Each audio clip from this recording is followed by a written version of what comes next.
60 a 70% está representado por un epitelio glandular. Estamos mencionando que la glándula aporta su secreción a los fluidos urinarios. En 1970, Macmillan hace una descripción anatómica zonal de la glándula que hasta el momento es reconocido, ¿no? Esto es importante tomarlo en cuenta porque el 95% del crecimiento de la glándula va a ser de diferente manera. A nivel central y periférico va a crecer la próstata y en la parte periférica de la próstata se originan las neoplasias. En cambio, en la zona periuretral, en la zona transicional, puede crecer tejido neoplásico. Es una placa histológica. Ustedes pueden ver el epitelio glandular y en su componente también tenemos un tejido muscular visto, tejido muscular. En las células basales de este epitelio se produce lo que es el antígeno prostático. Tiene una forma de cono invertido, aplastado en sentido anteroposterior, donde se pueden diferenciar una cara posterior, una cara anterior y dos caras inferolaterales. Los diámetros normales de la próstata son un transverso de 3 a 4 centímetros, un longitudinal de 4 a 6 centímetros y un anteroposterior de 2 a 3 centímetros. Los imaginólogos durante su estudio valoran estos diámetros y mediante una fórmula pueden sacar un peso aproximado de la próstata. Normalmente la próstata pesa 20 gramos. Cuando hablamos de patología prostática, básicamente debemos considerar las siguientes patologías. Hiperplasia prostática benigna, que vamos a ver ahora, el cáncer de próstata, lo que son las prostatitis agudas crónicas, el dolor pélvico crónico, a nivel prostático, la prostatodina. Hiperplasia benigna de próstata es la patología neoplásica más común en el varón. Su incidencia es acumulativa y está influida por la edad. Fíjense, el crecimiento a los 60 años es en un 50%, a los 80 años el 88-90% de los varones tienen un crecimiento prostático y cirrosis. Entonces, esto nos permite clasificar a la próstata en 3 grados, ¿no? La hiperplasia benigna histológica, que es un crecimiento benigno fisiológico. Si yo hago una ecografía en un varón de 50, de 60, de 70 y 80 años, no va a ser anormal que la glándula vaya creciendo conforme el paciente avance en años de edad, ¿ya? Y si no tiene síntomas, pues es un crecimiento histológico. Cuando la glándula ya empieza a producir obstrucción, ya empiezan a aparecer algunos síntomas que pueden ser irritativos o obstructivos, y cuando estos síntomas van aumentando con el transcurso de los años por la obstrucción, ya se considera la hiperplasia benigna clínicamente progresiva. El 25% de los varones va a recibir una atención médica por síntomas del tracto urinario inferior. Para que haya un crecimiento de la glándula prostática, básicamente se requieren los siguientes factores. Primero, la presencia de la dihidrotestosterona, que es el metabolito activo que actúa a nivel de los receptores prostáticos para estimular el crecimiento. Segundo, hemos dicho que esto es con el transcurso de los años, el envejecimiento. Finalmente, están asociados factores de crecimiento tisulares locales que van a estimular el crecimiento hiperplásico de la glándula de forma natural. De acuerdo al aumento del tamaño de la próstata, esto puede producir obstrucción a nivel de la salida de la vejiga, de la urinaria. Esto puede repercutir en la contractilidad del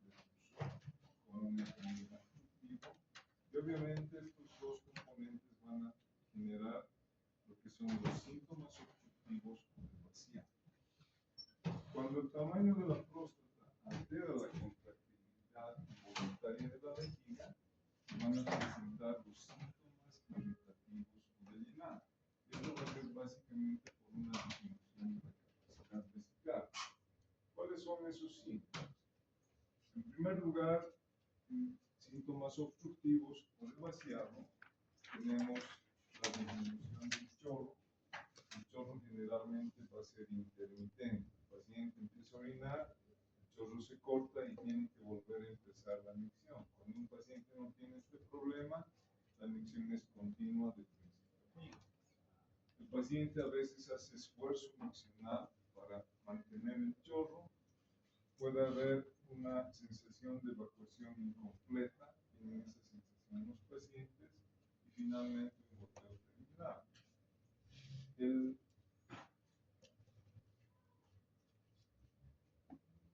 componente obstructivo más avanzado en estos pacientes va a ser la retención urinaria, ¿no? O sea, se obstruye el paciente y no puede orinar.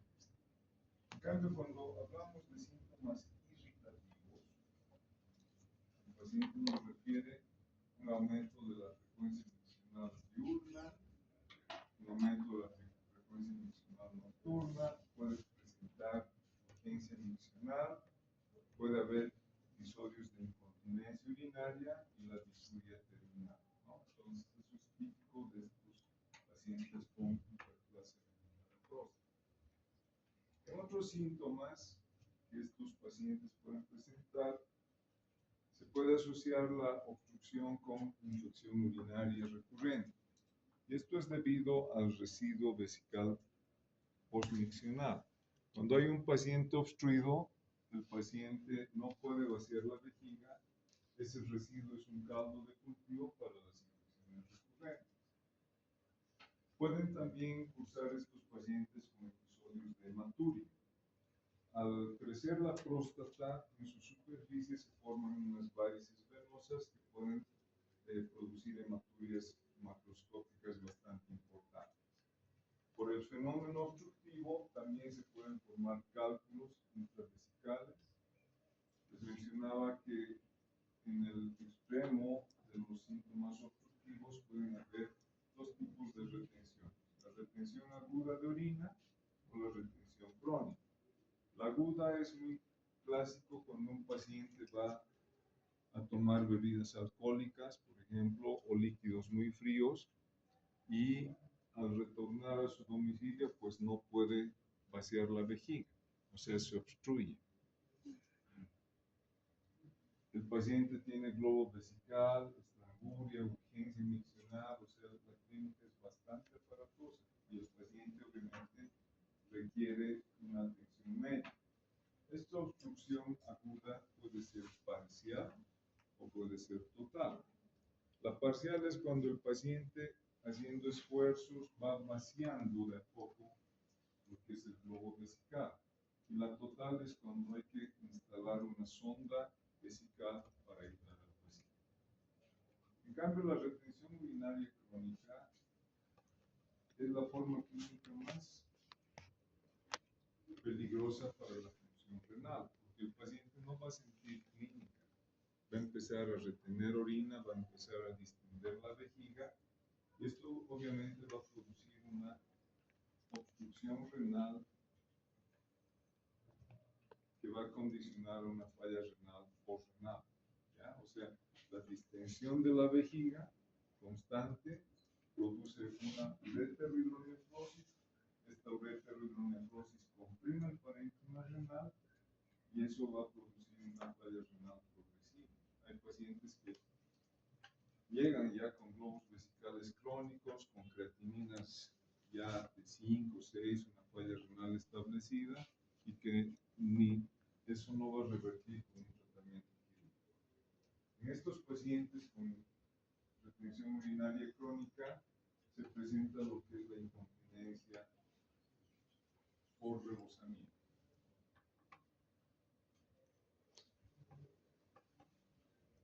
Obviamente el examen físico es el examen más usual. Actualmente en muchos países no se realiza de forma rutinaria, pero desde mi punto de vista creo que es lo más importante, porque a través de un tacto rectal nosotros vamos a poder discriminar si hay un crecimiento prostático, si hay probabilidad posibilidades de cáncer de próstata o las características de la glándula. En sus prácticas ustedes están realizando el tacto rectal, donde nosotros valoramos prácticamente el tamaño, la consistencia, la superficie de la glándula, la sensibilidad y la movilidad de la mucosa rectal. Para valorar la parte clínica, hacemos uso de esta escala de síntomas internacionales prostáticos, donde nosotros podemos valorar en base a 7 preguntas los síntomas obstructivos o irritativos que puedan estar presentes en el paciente. Y le damos una puntuación de 0 a 5. Por ejemplo, la primera pregunta dice: durante el último mes, ¿cuántas veces ha tenido la sensación de no vaciar completamente la vejiga después de orinar? Vaciamiento incompleto es un síntoma que nos va a orientar a la obstrucción del paciente. Entonces, valoramos una escala de 0 a 5 y vamos haciendo la puntuación correspondiente. La segunda pregunta valora lo que es la frecuencia miccional. La tercera pregunta valora el chorro intermitente, síntoma obstructivo. La cuarta pregunta, dificultad para aguantarse las ganas de orinar, urgencia miccional, síntoma irritativo. La quinta pregunta, ¿cuántas veces ha notado que orina sin fuerza, síntoma obstructivo? La sexta, ¿cuántas veces ha tenido que esforzarse para comenzar a orinar, esfuerzo miccional, síntoma obstructivo? Y finalmente la nicturia, ¿cuántas veces ha tenido que levantar en la noche para vaciar la vejiga? Nos sacamos una puntuación de 0 a 35. Cuando son prostatismos leves, o sea, puede el paciente ser tratado simplemente con observación. Cuando son prostatismos moderados de 8 a 19, se puede aplicar un tratamiento médico. Y cuando son prostatismos severos de 20 a 35, ya se afecta la calidad de vida del paciente. O damos tratamiento médico o hacemos un tratamiento quirúrgico. Finalmente, se valora la calidad de vida. La patología prostática va a ir afectando la calidad de vida de los pacientes. Hay pacientes que en la noche tienen que despertar 3, 4 veces y obviamente no logran conciliar un sueño prolongado, ¿no es cierto? O hay pacientes que van a una recepción social y tienen que perderse yendo al baño más veces que compartiendo con sus amistades. Entonces, o cuando empieza a haber urgencia miccional o incontinencia, tienen que utilizar pañales para no mojarse los ojos. O sea, la calidad de vida se va afectando conforme avanza la patología.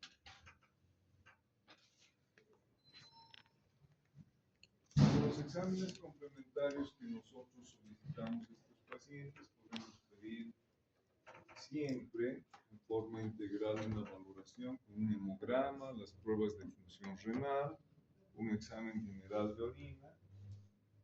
Pedimos un urocultivo porque hemos dicho que la infección urinaria puede afectarse en esta patología con recurrencia. Y obviamente el gol estándar para valorar patología prostática va a ser el antígeno prostático específico. Es una glicoproteína de alto peso molecular que es producido por las células basales de la próstata, que inicialmente este antígeno es el encargado de producir el coágulo seminal. Cuando hay una eyaculación, se forma inmediatamente un coágulo, gracias al antígeno prostático específico. Entonces,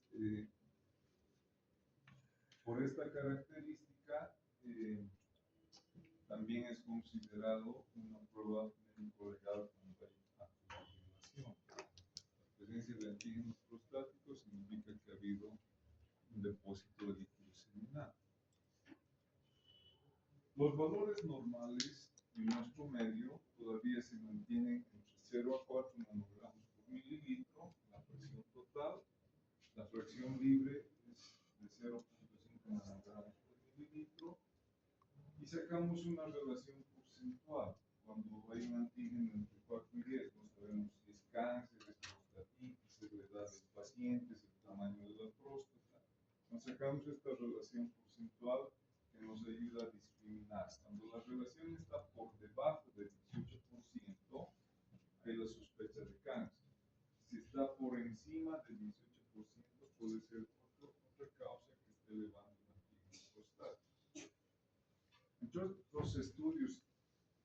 complementarios tenemos las imágenes.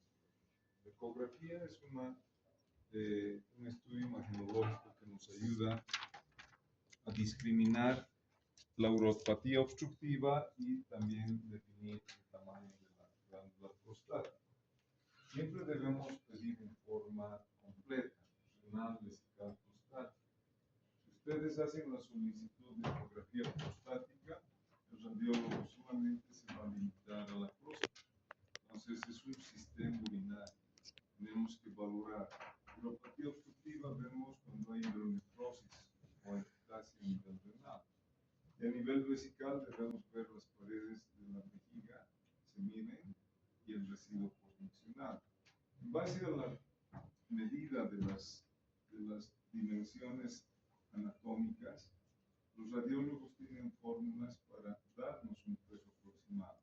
Entonces podemos clasificar la próstata de acuerdo al peso ecográfico en un grado 1 cuando está entre 20 y 40 gramos, en un grado 2 cuando está entre 40 y 60 gramos, en un grado 3 entre 60 y 80 gramos, y en un grado 4 próstatas mayores a 70 gramos. Este es un parámetro, además, que nos va a indicar qué tipo de tratamiento quirúrgico podemos ofrecer a la paciente.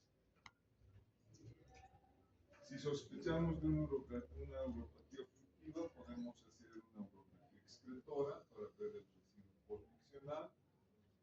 Debemos realizar también la uretrocistoscopía para correlacionar la obstrucción, ver la repercusión de la obstrucción en la vejiga, ver la permeabilidad de la vía urinaria inferior, porque a veces la ecografía también tiene márgenes de error, o se sobredimensionan los gramos que no corresponden con el examen físico. En pacientes con patología de sospecha de vejiga neurogénica, diabéticos, pacientes con trastornos neurológicos, debemos hacer una urodinámica, además, porque aparte de la obstrucción, puede haber un problema de vejiga neurogénica que no va a mejorar con la cirugía o el tratamiento que hagamos. Acá tenemos algunas imágenes, vemos una urografía excretora, donde vemos la presencia de cálculos intravesicales por una obstrucción prostática, ¿no? Y además vemos una ureterohidronefrosis izquierda por crecimiento de la glándula prostática que se apoya en el meato lateral. Medimos también el residuo postmiccional. O sea, en urografía, siguiendo la vejiga, lo invitamos a miccionar al paciente y acá tenemos el residuo postmiccional. Esta es otra urografía donde vemos una ureterohidronefrosis bilateral, producto de una obstrucción prostática. Esta es la típica imagen de un glóbulo frigio. Vemos un lóbulo medio en cuanto a prostática y una irregularidad en la pared vesical, que es una vejiga de lucha con ureterohidronefrosis. Podemos ver también cálculos intraprostáticos en prostatitis crónica. Acá tenemos la ecografía, les decía siempre, renal, vesical, prostática. Renal, porque hay mucha patología silente que puede ser detectada en una ecografía. Los tumores renales, los quistes renales, las hidronefrosis, no dan síntomas. El paciente, inclusive las litiasis urinarias por alcohol. Entonces podemos tener un hallazgo renal. A nivel vesical, se miden las paredes y el residuo postmiccional. Fíjense, no hay mucha modificación, es un signo indirecto de obstrucción. Y en la próstata, los radiólogos miden los diámetros transverso, longitudinal y el antero-posterior para poder definir un tamaño que nos oriente para el tratamiento quirúrgico. Esta es una imagen de una uretrocistoscopía, donde nosotros vemos acá el verum montanum, y del verum montanum hacia adelante vemos la uretra construida por dos lóbulos laterales medianos en este caso. Estas son pruebas de urodinamia, donde nosotros valoramos el flujo en relación al tiempo miccional.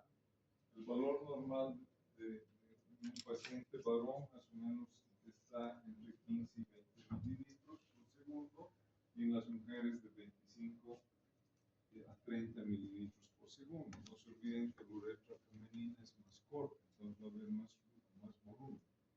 Normalmente, esta es la curva miccional, y cuando hay problemas obstructivos, la curva tiende a aplanarse de diferente manera en diferentes patologías.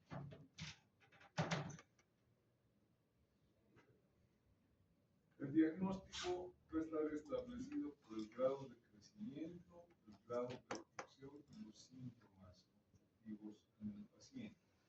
¿Cuáles son los diagnósticos diferenciales? Primer diagnóstico diferencial en el cáncer de próstata, con disfunciones neurovesicales, vejigas neurogénicas, defectos anatómicos y funcionales del cuello vesical, con prostatitis epidicrónica y finalmente la estenosis urétrica. O sea, todo esto puede simular la misma clínica de una hiperplasia benigna de próstata. Entonces, ¿cuáles son los objetivos del tratamiento? En primer lugar, debemos tratar rápidamente los síntomas del paciente, porque hemos dicho que esto va a ir afectando en su calidad de vida. Debemos actuar en el curso de la enfermedad para prevenir las complicaciones a largo plazo, ¿cierto?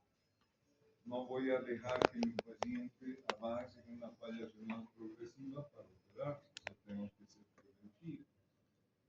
Y en tercer lugar, debemos mejorar la calidad de vida preservando su actividad sexual. Es lo mismo un paciente de 50, 60 o 70 años. O sea, también debemos considerar la calidad de vida sexual de nuestros pacientes. El tratamiento quirúrgico tiene indicaciones absolutas, moderadas y leves. ¿Cuándo voy a indicar una cirugía en un paciente con patología prostática? Cuando este paciente tiene datos de uropatía obstructiva, cuando hay hematurias importantes que pueden poner en riesgo la vida del paciente por una afección hemodinámica, cuando hay infecciones urinarias recurrentes y cuando hay la presencia de litiasis vesical. Indicaciones moderadas, la escala de síntomas. Les decía, un hipopatismo moderado, yo puedo hacer tratamiento médico, no cirugía. Cuando hay estudios urodinámicos patológicos, igual puedo hacer tratamiento médico.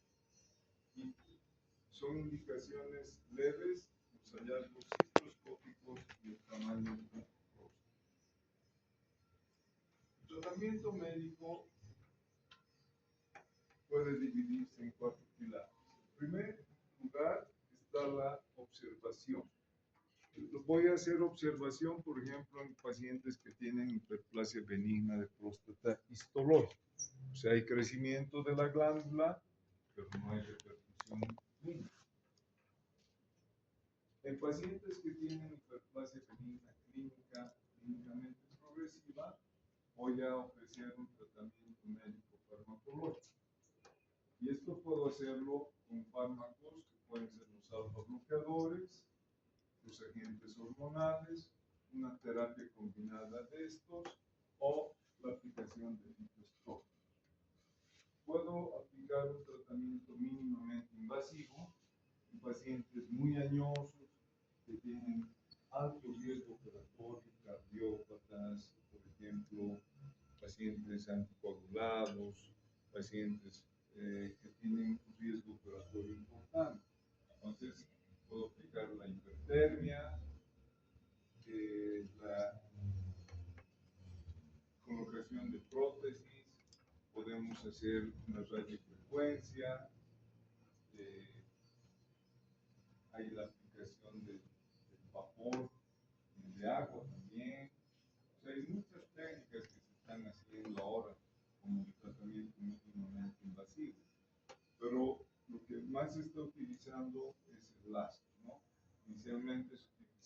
láser verde y ahora es el láser polvo. Finalmente, el tratamiento quirúrgico lo voy a adecuar al paciente de acuerdo al tamaño de la próstata, que puede ser la resección transversal de próstata, la adenolectomía prostática transvesical o la prostatectomía. Hay un algoritmo para manejar estos pacientes, ¿no? Por ejemplo, si mi paciente tiene indicaciones absolutas para un tratamiento quirúrgico, yo voy directamente a la cirugía. Si mi paciente no tiene indicaciones absolutas y tiene síntomas clínicos, puedo ir al tratamiento médico. En próstatas menores de 60 gramos, utilizo inhibidores de la I5-alfa reductasa. La tamsulosina, por ejemplo, en dosis de 0.4 miligramos cada día, generalmente por la noche, indicamos estos tratamientos por los efectos colaterales que se producen.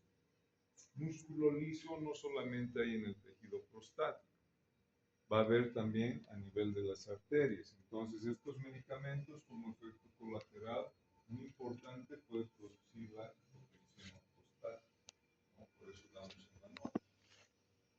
En próstatas mayores de 60 gramos puedo dar tratamientos combinados con finasterida.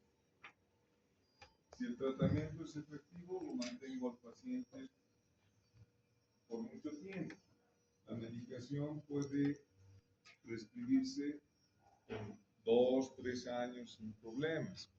Pero actualmente hay estudios que han salido que advierten que el uso frecuente de la tamsulosina puede estar relacionada con la enfermedad de Alzheimer. Entonces no podemos dar ya tratamientos muy prolongados. Entonces tenemos que preservar la calidad de vida del paciente.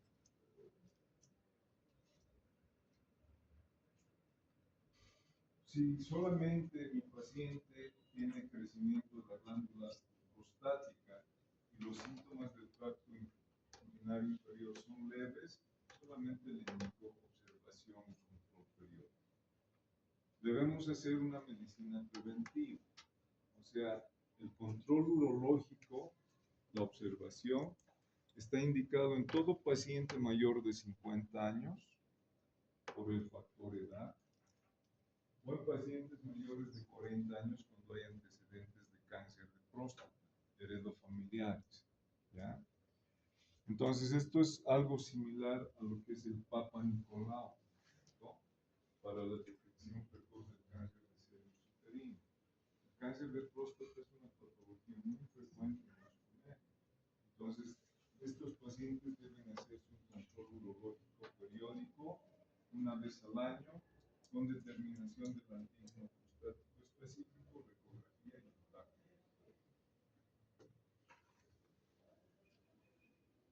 Los alfa bloqueantes van a tener como objetivo relajar el músculo liso que está en el cuello vesical y en el nivel prostático. Y estos alfa bloqueantes pueden ser de primera generación, de segunda generación, que son más uroselectivos. Estos primeros han sido descubiertos como tratamiento de la hipertensión arterial. Entonces, como les decía, actúan a nivel del músculo liso y relajan el tono de la glándula prostática, mejorando los síntomas. Pero tenían efectos colaterales importantes: cefalea, combustión nasal, el problema de la hipertensión prostática. Entonces, han ido mejorando la calidad de estos productos. Y los más actuales y usuales son la tamsulosina y la oxitocina y mucho menos.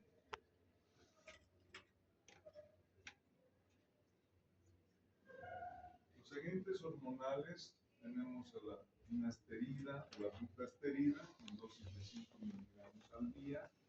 Estos actúan a nivel de la 5-alfa reductasa, que es la enzima que transforma testosterona en dehidrotestosterona.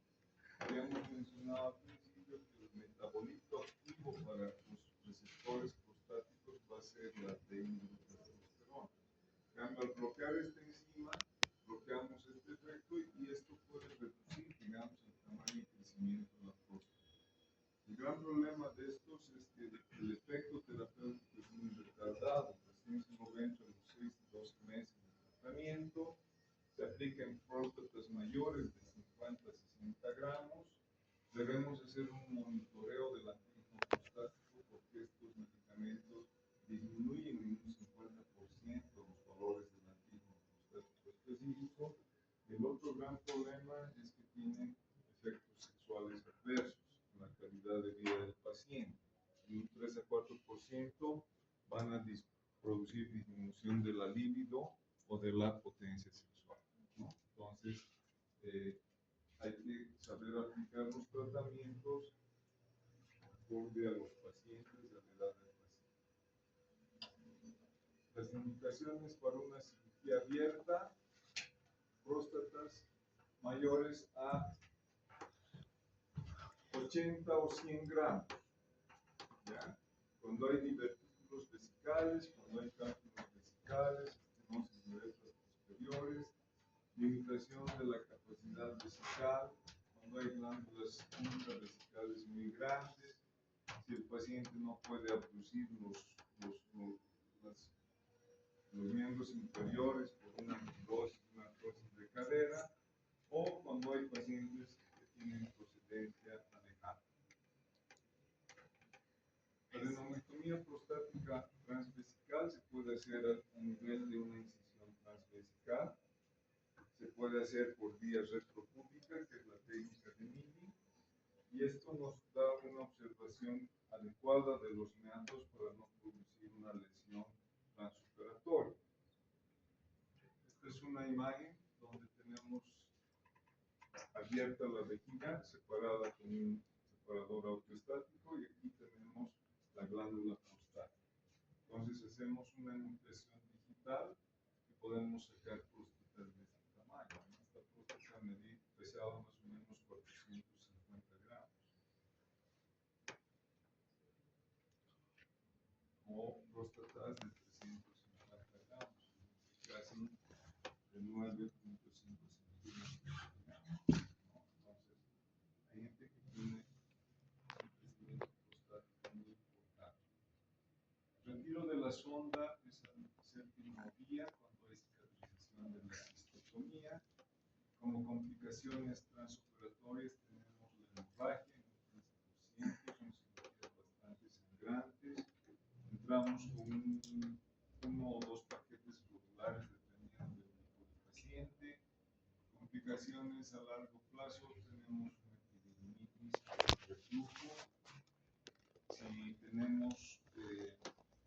Si no tenemos cuidado de proteger el esfínter que está en el pico de la próstata y hacemos un corte y lo lesionamos, el paciente puede tener incontinencia urinaria.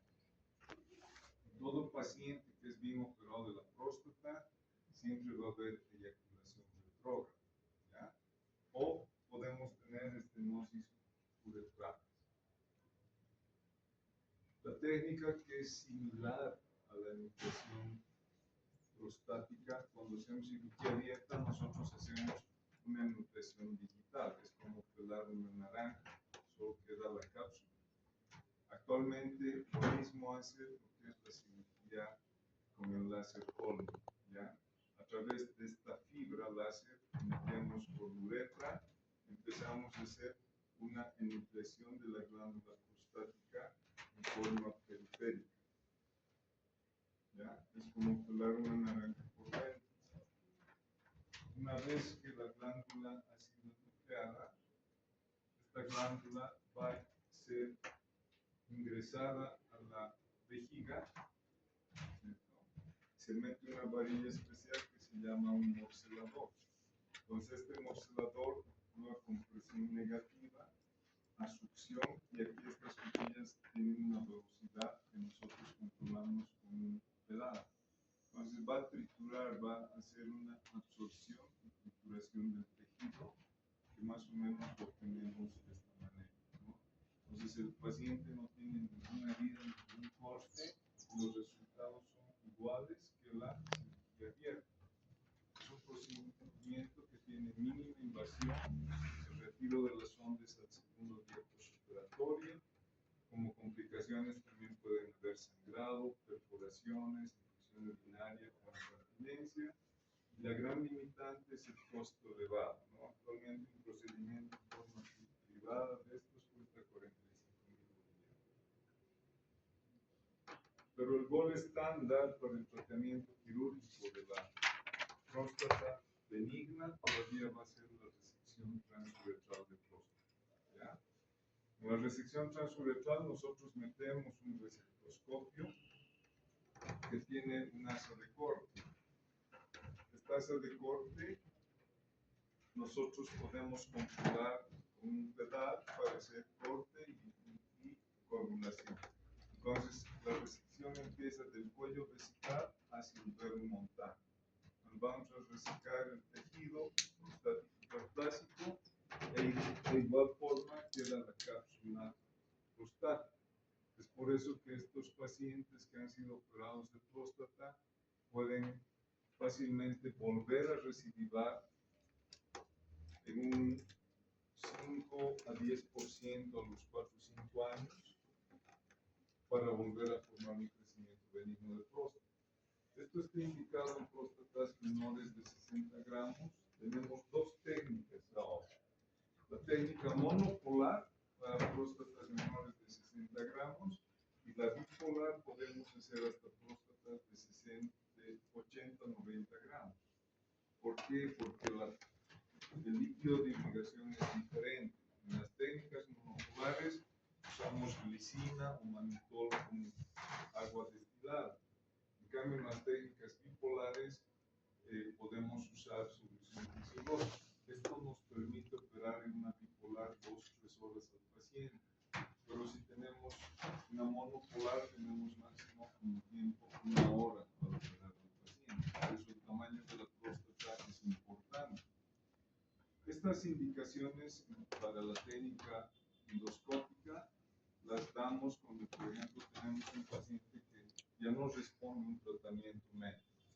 Pese al tratamiento médico, el paciente tiene una amplitud importante, una frecuencia miccional severa que amerita un tratamiento quirúrgico. En fases iniciales del prostatismo, cuando hay lóbulos medios muy obstructivos, en pacientes con edad avanzada, un paciente añoso va a tolerar mejor una técnica endoscópica que una cirugía, un corte, ¿no? Cuando hay estados generales comprometidos o riesgos operatorios altos, y obviamente son indicaciones que van a beneficiar al paciente. ¿Por qué? Porque el retiro de la sonda igual es al tercer o cuarto día, más a los 7 o 8 días con la cirugía abierta. También tenemos complicaciones con esta técnica.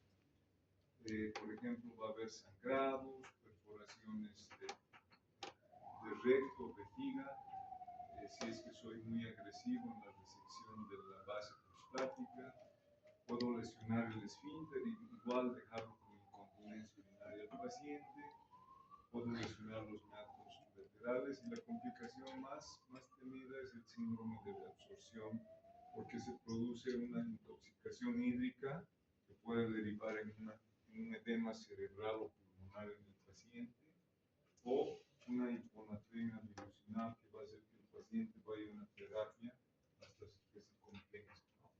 Entonces, como todo procedimiento tiene sus complicaciones. Complicaciones postoperatorias de la resección transuretral, tenemos la incontinencia por lesión esfinteriana, esclerosis del cuello vesical, porque al pasar la corriente de alta frecuencia voy a producir una quemadura de los tejidos. Entonces se puede esclerosar el cuello. Para usar los resectoscopios tengo que dilatar la uretra. El resectoscopio tiene un calibre de 26 French, entonces tengo que dilatar la uretra para meter el equipo. Entonces eso me puede producir estenosis de uretra como complicación posterior. Igual que en la cirugía abierta van a haber epididimitis por reflujo y la eyaculación retrógrada que va